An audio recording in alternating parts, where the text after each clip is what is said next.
사랑의 하나님, 성광교회 믿음의 공동체로 부르심을 받은 우리가 함께 믿음의 레이스를 달려가게 하시니 감사드립니다.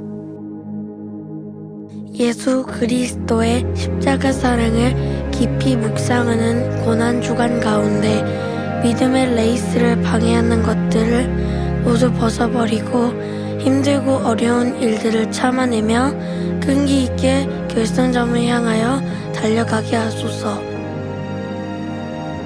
절제를 실행하며 훈련을 반복하여 믿음의 지구력을 기르게 하시고 세상의 방식으로 점수를 얻는 레이스가 아니라 하나님의 방식으로 점수를 얻는 믿음의 레이스가 되게 하소서. 약한 선수, 연약한 영혼을 바라보게 하시고 그들의 짐을 대신 지는 실천을 통해 성숙한 믿음을 체험하며 강한 선수로 자라나게 하소서. 예수님의 십자가의 길을 따라 걷는 고난주간 새벽의 시간을 통해 예수님의 사랑을 마음에 새기며 예수님의 마음을 깊이 알아가고 예수님의 뜻을 우리의 삶에 채우게 하소서. 우리의 결승점 되시는 예수님께 더 가까이 나아가 성강교회에 속한 지체들 모두가 믿음의 레이스를 완주하게 하소서. 예수님의 이름으로 기도드립니다. 아멘.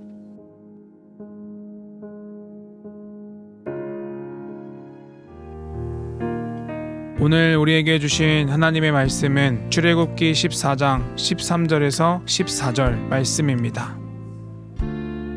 모세가 백성에게 이르되 너희는 두려워하지 말고 가만히 서서 여호와께서 오늘 너희를 위하여 행하시는 구원을 보라.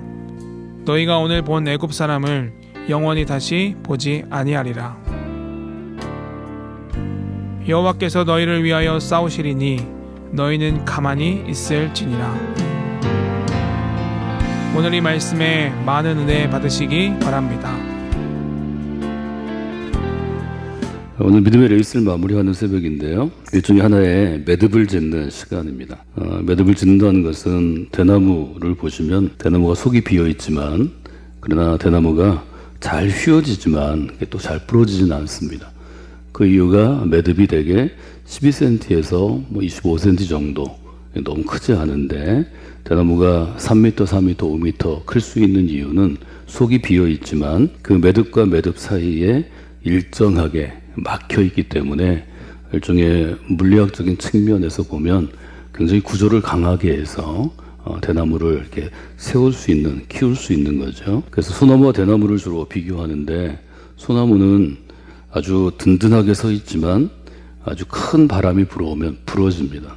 그래서 여러분이 산에 가시면 소나무가 가지가 아주 무겁게 뻗어갈수록 부러진 소나무를 볼 수 있고 대나무는 부러지진 않습니다. 휘어지죠.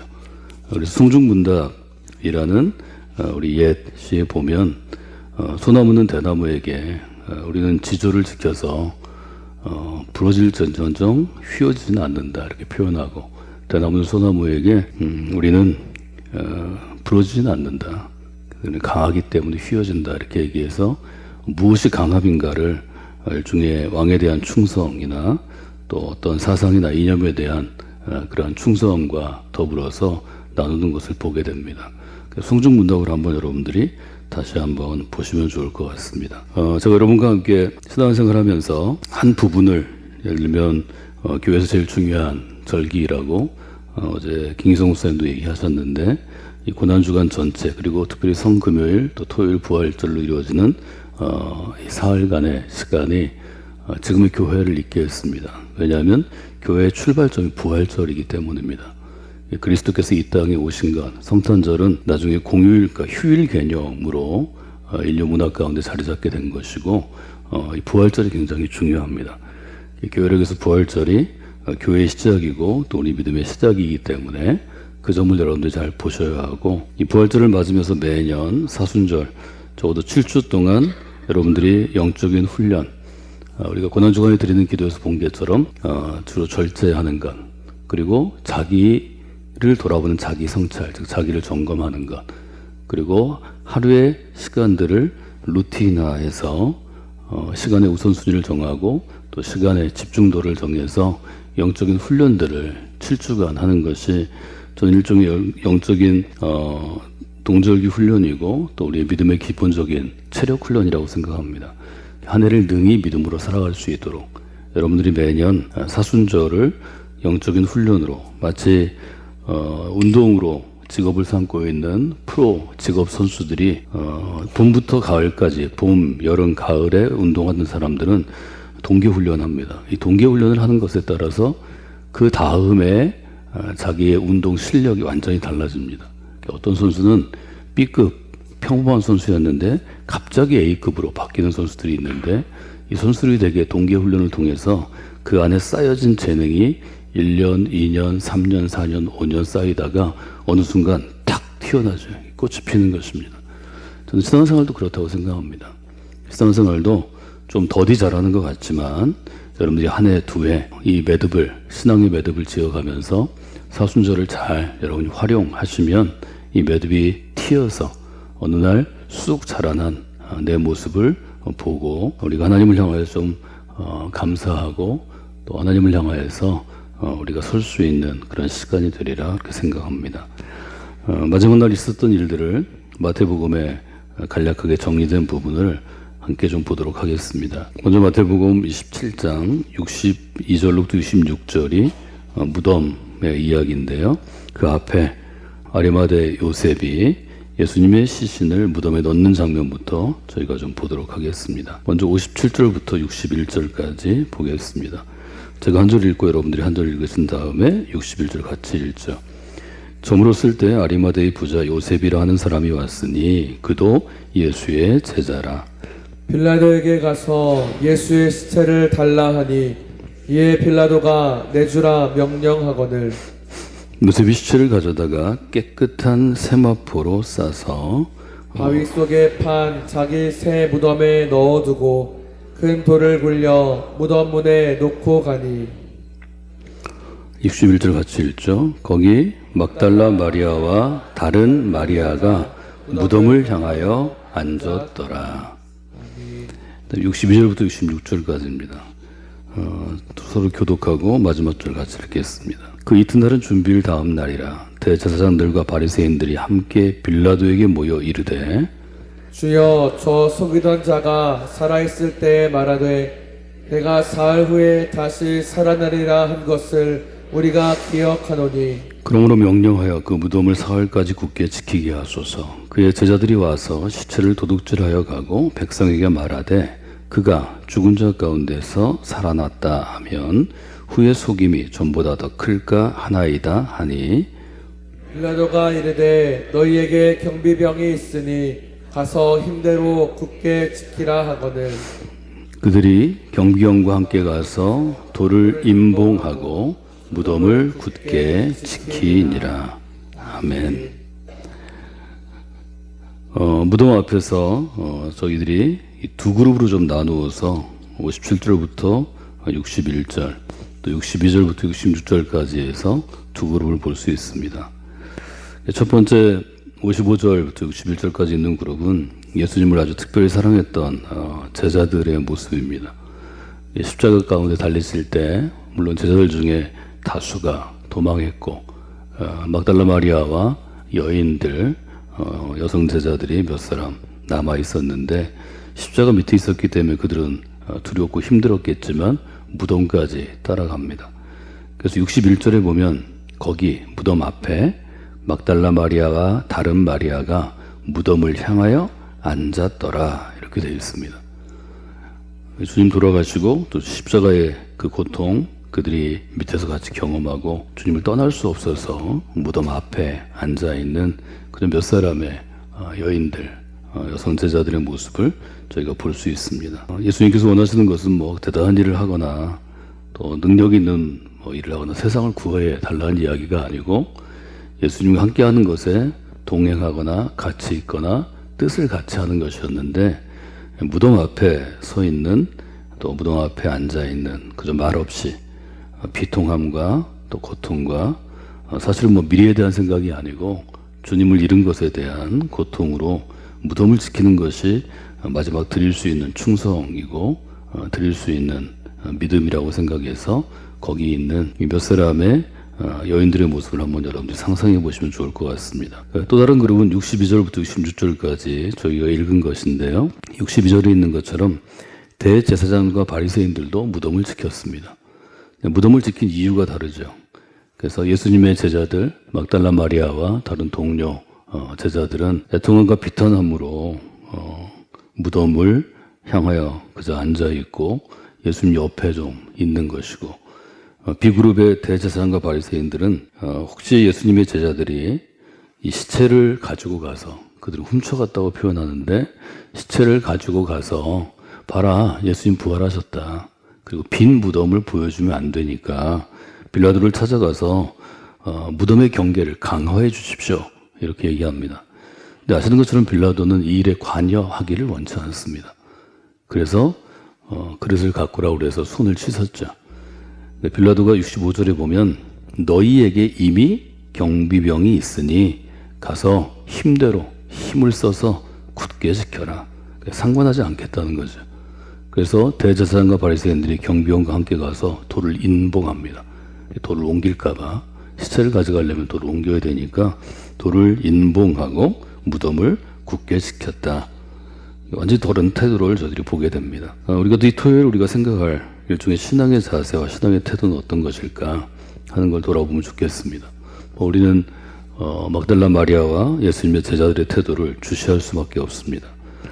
막달라 마리아의 마음은 고통스럽고 슬프고 또 막막하고 앞으로 어떻게 해야 될지는 모르는 그런 마음이었을 것입니다. 막달라 마리아의 모습을 보면서 저는 출애굽기 14장의 말씀을 좀 떠올렸습니다. 출애굽기 14장은 어떤 대목인가 하면 이스라엘 사람들이 모세와 바로의 대결 이후에 결국 바로가 이스라엘 사람들이 애굽을 떠나는 것을 허락합니다. 그래서 모세가 그 수많은 이스라엘 사람들을 데리고 이제 약속의 땅을 향해서 이제 가나안으로 이제 출발을 했습니다. 출발한 다음에 바로가 마음이 또 바뀝니다. 저 사람들을 보내주고 싶지 않습니다. 그래서 자기의 군대를 보내서 이미 떠났는데, 이미 출발했는데, 자기가 허락했는데 그들의 행진을 멈추기를 원하고 그들이 다시 애굽에 와서 종살이 하기를 원합니다. 그래서 추격전이 시작됐는데 이들이 서 있게 된 것이 출애굽기 14장 2절에 보면 하나님께서 이스라엘 백성들에게 바다와 믹돌 사이에 장막을 치게 하십니다. 이 믹돌이라는 의미가 요새라는 의미입니다. 천연적인 절벽이라고 합니다. 그러니까 제가 서 있는 게 이스라엘이 이제 약속의 땅으로 가는 곳이라 그러면 여러분이 있는 곳이 바다가 되겠습니다. 뒤를 돌아보면 이집트로부터 수많은 군대들이 병거를 가지고 말과 마차를 가지고 창을 들고 칼을 들고 쫓아옵니다. 옆으로 이제 도망가야 되는데 양옆은 믹돌이 절벽이라고 합니다. 천연 요새죠. 절벽으로 막혀 있습니다. 옆으로는 못 갑니다. 뒤로도 못 갑니다. 뒤로 가면 다시 애굽으로 잡혀가는 것입니다. 오직 갈 길은 앞에밖에 없습니다. 근데 문제는 앞에가 이제 홍해라는 이제 큰 바다처럼 큰 물이라는 거죠. 이런 경우를 우리가 사면초가라고 얘기합니다. 한자로 우리가 사자성어를 계속해서 쓰게 되는데 중국의 초나라 항우가 한나라 군사들에게 사방이 포위돼서 어디 빠져나갈 길이 없다 할 때 우리가 사면초가라는 말을 쓰게 됩니다. 옴짝달싹 할 수 없는 함정에 이제 빠지게 된 것입니다. 죽게 된 것입니다. 이때 이 사면초가의 상황에서 이스라엘 사람들은 어떻게 반응했을까? 그 반응이 출애굽기 14장에 나와 있습니다. 10절 같이 읽어볼까요? 바로가 가까이 올 때 이스라엘 자손이 눈을 들어 본즉 애굽 사람들이 자기들 뒤에 이른지라 이스라엘 자손이 심히 두려워하여 여호와께 부르짖고. 첫 번째 반응은 두려워했습니다. 두려워해서 하나님에게 여기 부르짖는다 그랬는데 사실 하나님에게 항의합니다. 11절 보면 11절 같이 볼까요? 그들이 또 모세에게 이르되 애굽에 매장지가 없어서 당신이 우리를 이끌어내어 이 광야에서 죽게 하느냐. 어찌하여 당신이 우리를 애굽에서 이끌어내어 우리에게 이같이 하느냐. 너무 간단한 얘기죠. 두려워 떨고 그 두려움을 누군가에게 책임을 묻습니다. 희생양을 만듭니다. 눈에 보이는 모세입니다. 모세한테 그렇게 얘기하죠. 아니 우리를 죽이려고 하느냐. 여기까지 끌고 와서 죽이려고 그러냐. 죽이려면 애굽에서 죽이지. 애굽에 매장지가 없어. 매장지는 뭐죠? 시체 묻는 곳입니다. 아니 애굽에 우리 시체를 묻을 데가 없어가지고 우리를 여기까지 와서 여기에 시체를 묻게 하느냐. 그리고 얘기하죠. 12절 우리가 애굽에서 당신에게 이른 말이 이것이 아니냐. 우리를 내버려둬라. 우리는 애굽 사람을 섬길 것이다. 우리는 그냥 종살이 하겠다. 노예가 되겠다. 애국 사람의 노예가 되는 것이 광야에서 죽는 것보다 낫겠다. 앞으로도 계속 반복되는 이스라엘의 패턴이지만 기가 막힌 반응이죠. 하나님의 기적을 체험하고 하나님의 노예살이에서 자유인으로 만드시고 너희들이 살 약속의 땅을 젖과 꿀이 흐르는 땅을 주겠다고 약속하셨는데 이제 그 한순간에 위기가 오니까 이 사람들이 모세도 끌어내서 죽이고 싶고 하나님도 원망하고 싶고 그냥 다시 바로한테 가서 노예살이 했으면 좋겠다 이제 하는 그러한 태도를 보입니다. 이게 사실은 이제 보통 사람의 태도죠. 우리가 볼 때는 좀 기가 막힌 상황이지만 우리가 이미 그리스도인이 되었고 오랫동안 교회 생활을 했고 근데 우리가 어떤 이런 상황이 있을 때 내 인생을 뒤흔든 어떤 질병이 올 때 아주 막막한 우리가 망하게 돼서 경제적으로 같은 쪼임을 당할 때 우리가 어떤 일 때문에 도무지 살 수 없을 때 우리도 똑같이 반응하는 거죠. 중요한 것은 이런 이스라엘 사람들의 반응 가운데 하나님은 그러면 어떤 해결책을 어떤 솔루션을 모세에게 주시고 이 사람들을 데리고 또 광야길을 떠나게 하시는가입니다. 저는 13절과 14절을 여러분들이 잘 붙잡고 생각하시고 암송하시고 특별히 여러분의 삶에 적용하는 그런 오늘 고난주간의 마지막 토요일이 되기를 원합니다. 모세가 하나님이 주시는 지혜의 말씀으로 이렇게 합니다. 너희는 두려워하지 말아라. 가만히 서라. 하나님께서 오늘 너희를 위하여 행하시는 구원을 보라. 동사가지가 중요하다고 말씀해 드렸습니다. 두려워하지 말라. 두 번째, 가만히 서라. 그리고 보라. 이 세 가지가 제가 오늘 여러분에게 사순절을 매듭짓는 마지막 날 기억하시도록 드리고 싶은 성경의 교훈입니다. 중요한 것은 여기 두 번 강조되는데요. 14절 여호와께서 너희를 위하여 싸우실 것이니 너희는 그냥 가만히 있어라. 이스라엘 사람들은 자기들이 싸워서는 바로의 군대를 이길 수 없다고 생각합니다. 하나님께서 모세를 향해서 너희들을 종살이에서 구해서 여기까지 오셨기 때문에 바로의 군대하고 누가 싸운다고 얘기하죠? 하나님이 싸우실 것이다. 너희의 전쟁이 아니라고 얘기합니다. 너희는 그냥 하나님을 믿고 하나님이 이끄시는 대로 그저 보고 하나님이 싸우시는 걸 보고 하나님의 구원을 위해서 좀 기대하는 마음으로 좀 가만히 있어라. 좀 잠잠히 있어라. 그 얘기를 합니다. 우리의 삶을 뒤엎는 고통스러운 상황이 있을 때 사람들은 공포와 근심과 염려로 완전히 두려워서 딴 사람이 됩니다. 그래서 이런 어려움이 있을 때 상태를 우리가 그냥 영어 써가지고 패닉이라고 합니다. 패닉 상태라고 그럽니다. 갑자기 어떤 사고를 당했을 때 제정신 아닙니다. 우리말로 하면 제정신이 아닌 것입니다. 딴 사람입니다. 그때는 충고를 하든 뭐 하든 아무 얘기할 거 없습니다. 패닉 상태에 있는 사람은 그저 안아주고 아무것도 하지 않게 하고 가만히 놔둬야 합니다. 지켜만 주면 됩니다. 사람은 위기를 느끼면 벗어나기 위해서 몸부림을 칩니다. 우리가 이제 곧 있으면 더워서 또 금방 5월 말 6월 되면 물놀이 가고 여름인데요. 지금은 좀 덜하지만 저희 때는 여름방학이 지나고 오면 학급에 꼭 한두 명씩 물놀이 갔다가 물에 빠져서 죽는 아이들이 있었습니다. 중학교, 고등학교 마찬가지입니다. 교회에서 수련회를 갔다가 그렇게 되기도 하고 또 아이들끼리 벽을 감다가 아이들끼리 물놀이 가다가 이 가까운데 옥천 사고 매년 났습니다. 제가 아는 교회 또 제가 아는 사람들이 여름에 수련회 가서 아이들이 물놀이 하다가 그만 생명을 잃어서 어려움을 겪는 경우가 있고 그 교회가 수련회를 몇 년간 가지 않기도 하고 그랬습니다. 여러분 혹시 물에 빠진 경험 있는지 아시겠는데요. 어린아이를 데리고 물에 가도 아이가 물에 빠졌다고 생각하면 뭐 어른들은 허리 자국 나도 어린아이들은 이게 끝이라고 생각합니다. 물에 빠진 어린아이들이 엄청난 힘을 발휘합니다. 그래서 여러분들이 수중 구조 훈련하게 되면 앞에서 물에 빠진 사람을 붙잡으면 여러분도 죽습니다. 여러분을 놓지 않습니다. 목을 특히 끌어안기 때문에 절대로 움직이지 못합니다. 뒤로 돌아가서 몸에 손대지 말고 머리카락 붙잡고 끌고 나오라고 얘기합니다. 그리고 그렇게 훈련합니다. 그렇게 해야 물에 빠진 사람도 있고 그리고 구하는 사람도 살 수 있습니다.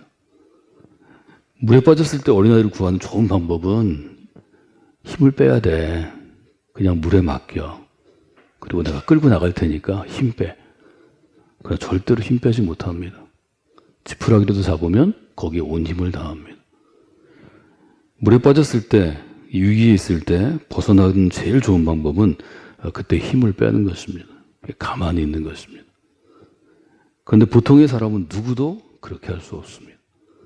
살려고 발버둥 칠수록 늪 속으로 빠져 들어가는 것처럼 물 속으로 빠져 들어가게 됩니다. 오늘은 가만히 있는 것을 배우는 날입니다. 그래서 이렇게 정리하면 좋을 것 같습니다. 믿음은 주님 앞에 가만히 서 있는 것입니다. 한번 잘 따라서 하실까요? 믿음은 주님 앞에 가만히 서 있는 것입니다. 가만히 서 있는 것입니다. 뭐 몇 가지 단계가 있는데요. 믿음은 먼저 멈춰 서는 것입니다. 이런 아주 극단의 위기, 사면초가 있을 때는 멈춰 서고 가만히 서서 하나님이 일하시는 것을 기대해야 합니다.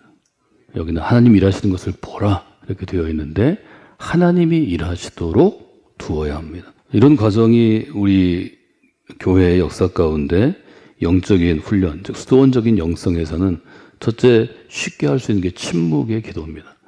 예를 들면 여러분이 뭐 목소리를 내서 부르짖으라 이렇게 하면 오히려 더 혼란스럽고 여러분도 혼란스럽고 주변도 혼란스럽습니다. 이런 위기 상황은 가만히 기다리는 게 좋습니다. 침묵으로 하나님의 일하심을 구하십시오. 그게 침묵 기도입니다. 또 하나는 독거라고 부르는 것인데 복잡한 상황과 문제 앞에서 첫째 멈추어 서고 두 번째 거리를 좀 두는 것입니다. 거리를 두어야 위기를 이겨낼 수 있습니다. 거리를 둔 다음에 하나님 앞에 잠잠히 서는 것입니다. 그래서 이런 과정을 리트릿이라고 부릅니다. 한자어로 캐톨릭에서는 피정이라고 번역했는데 너무 어려운 한자이고 저희 개신교에서는 리트릿이라는 말을 그냥 씁니다. 리트릿이라는 말이 굉장히 좋은 의미들이 갖고 있습니다. 복잡한 상황과 문제 앞에서 첫째, 스탑, 잠시 멈춰 서는 것입니다. 두 번째, 떨어지는 것입니다. 거리를 두는 것입니다. 그리고 세 번째, 조용한 가운데, 잠잠한 가운데 하나님의 일하심을 좀 구하는 것입니다. 이걸 여러분들이 1시간 혹은 하루 혹은 이틀 조금 길으면 뭐 한 주 이렇게 해도 마치 우리가 큰 대야에다가 물을 넣고 뭐 모래나 이런 것들을 넣은 다음에 휘저으면 아주 지저분해지지만 2-3시간 지나면 불순물들은 밑으로 가라앉고 맑은 물이 위로 올라오는 것처럼 우리의 삶도 정리가 됩니다. 오늘 여러분 출애굽기를 보시면서 무덤 앞에 있을 때 무덤 앞에 있는 제자들의 마음속에 이런 일이 일어났을 것이다. 저는 그렇게 생각합니다. 두려움이 있고 근심이 있고 앞으로 걱정이 있죠. 그러나 우리가 두려워한다고 바뀌는 것은 하나도 없습니다. 바뀔 게 없다면 하나님이 원하시는 것은 그 두려움조차 좀 하나님께 맡기는 것입니다. 두려워하지 말고 가만히 서서 기다림의 자세죠. 하나님께서 여호와께서 오늘 너희를 위하여 행하시는 것은 일하신다는 것입니다. 구원을 보라. 너희가 오늘 보았던 애굽 사람을 영원히 다시는 보지 않을 것이다. 그리고 14절에 얘기하죠. 여호와께서 너희를 위하여 싸우시리니 여호와께서 싸우시리니 너희는 가만히 있을지어다. 개인의 일도 마찬가지고 교회도 마찬가지입니다. 하나님이 직접 행하시는 부분들이 많이 있습니다. 그때 우리가 할 일은 하나님이 일하시는 것을 보는 것입니다. 즉 그 자리에 있는 것입니다. 하나님은 그것만으로도 우리의 믿음이 있음을 인정하시고 기뻐하실 것입니다. 하나님이 일하시는 것을 보고 우리는 가만히 있는 것입니다. 살다가 정말 힘들 때가 있습니다. 죽도록 힘들 때가 있습니다. 아주 미치도록 힘들 때가 있습니다. 그때 여러분이 할 일은 하나님 앞에 나오는 것입니다. 그래서 저는 한국교회 가운데 우리 젊은 자녀들이 아무리 새벽에 안 나와도 새벽 기도회가 꾸준히 이어지는 교회들이 많을 거라고 생각합니다. 우리가 갖고 있는 예배 훈련의 규칙, 주일 예배를 제외하면 잠잠히 하나님을 기다릴 수 있는 시간이 새벽 기도 시간입니다. 기도가 되지 않아도 마음에 근심과 염려가 있어서 도무지 집중이 되지 않아도 설교 소리가 잘 이해가 되지 않고 귀에 들리지 않아도 여러분 새벽의 시간을 헌신하고 이 자리에 서십시오. 출애굽기를 암송하십시오. 하나님, 제가 가만히 이 자리에 있겠습니다. 하나님의 일하시는 것을 제가 보기를 원합니다. 하나님, 저를 붙잡아 주시고 이 두려움 가운데 저를 좀 긍휼히 여겨 주시옵소서. 여러분, 이 새벽에 하루 이틀 앉아있는 것만으로도 대부분의 여러 문제들이 해결될 것입니다. 여러분의 믿음은 자라날 것이고 하나님은 여러분을 주목해서 보실 것입니다. 여러분이 그런 믿음이 있어야 합니다. 내가 그렇게 경험해야 똑같이 갑자기 한 가족의 죽음이나 아픔이나 또 깨어짐으로 인해서 인생이 깨어졌을 때 그 사람 붙잡고 얘기할 수 있으면 아무것도 안 해도 돼. 밤잠을 못 자고 고통스럽고 새벽에 무조건 교회로 달려서 가만히 있다가 와. 그것만 권해도 그 사람의 인생을 구할 수 있습니다. 그것이 이정표가 하는 일입니다. 이정표는 직접 일하지 않습니다. 서 있을 뿐입니다. 이곳으로 가면 생명의 길이 있습니다. 이곳으로 앞으로 41km 가면 결승점에 도달할 수 있습니다. 혹은 중간 정거장에 도달할 수 있습니다. 여러분이 그런 경험들을 가지고 그런 이정표들이 되시면 좋겠습니다. 오늘 제가 또 여러분에게 좀 기억하도록 권하고 싶은 것은 믿음에 대한 우리에게는 교과서와 같은 텍스트입니다. 로마서 1장 17절에 바울은 하박국을 인용합니다. 복음에는 하나님의 의가 나타나서 믿음으로 믿음에 이르게 하나니 기록된 바 오직 의인은 믿음으로 살리라 함과 같으니라. 저를 따라서 하실까요? 오직 의인은 믿음으로 말미암아 살리라. 믿음으로 말미암아 살리라.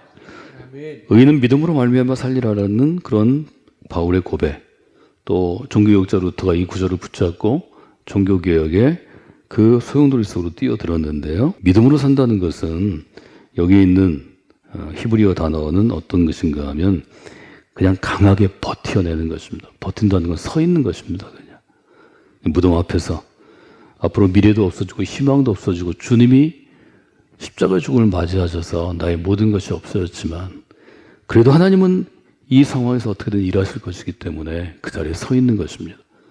그 자리에 서 있는 게 믿음입니다. 도망가지 않고 무너지지 않고 피하지 않고 그 무덤 앞에 서 있는 것입니다. 그 무덤 앞에 서 있는 담대한 믿음이 여러분에게 있기를 원합니다. 금년 한 해 동안 하나님께서 우리 성광교회 믿음의 공동체를 통해서 행하실 일들을 이 레이스 중에 함께한 여러분은 좀 기대하시면 좋겠습니다. 기대하시고 하나님이 행하실 일을 여러분이 가만히 서서 볼 수 있어야 합니다. 한 번 더 우리가 암송해 볼까요?